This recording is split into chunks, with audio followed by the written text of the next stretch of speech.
মাত্র ১০ মাসের ব্যবধানে বাংলাদেশ ক্রিকেট বোর্ডের ৩ সভাপতি পরিবর্তন হলো। দীর্ঘদিনের বিতর্ক, অভ্যন্তরীণ চাপ ও নাটকীয়তা শেষে বিদায় নিতে হলো ফারুক আহমেদকে। তার জায়গায় নতুন সভাপতির দায়িত্ব নিলেন প্রথম টেস্ট সেঞ্চুরিয়ান আমিনুল ইসলাম বুলবুল।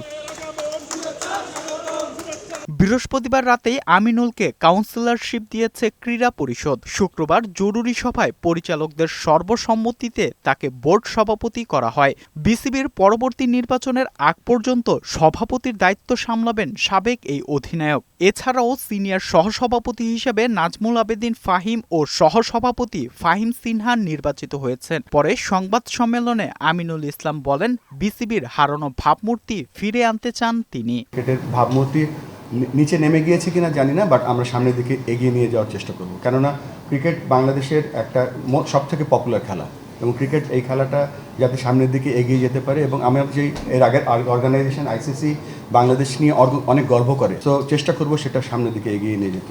বোর্ড পরিচালকরা যেন নির্বিঘ্নে ও স্বাচ্ছন্দ্যে কাজ করতে পারেন তা নিশ্চিত করতে চান আমিনুল ইসলাম বুলবুল। আমি একটা কুইক টি-20 ইনিংস খেলতে এসেছি এখানে, তো একটা ভালো টি-20 ইনিংস খেলবো, যে ইনিংসটা আপনারা সকলে মনে রাখবেন, এবং চেষ্টা করব ওভারঅল বাংলাদেশে যে ক্রিকেটটা যাতে একটা সবাই খেলতে পারে, সবার খেলা হয়, আমাদের একটা স্টেটমেন্ট হয় ক্রিকেট সবার জন্য, এরকম একটা কাজ শুরু করে দিয়ে যেতে চাই। এদিকে গত রাতে এনসিসির মনোনয়ন বাতিল হওয়ায় ফারুক আহমেদ আইসিসির দ্বারস্থ হয়েছেন। আইসিসির প্রধান জয় শাহর কাছে অভিযোগ করেছেন সাবেক এই বোর্ড পরিচালক। সাজু, বৈশাখী সংবাদ, ঢাকা।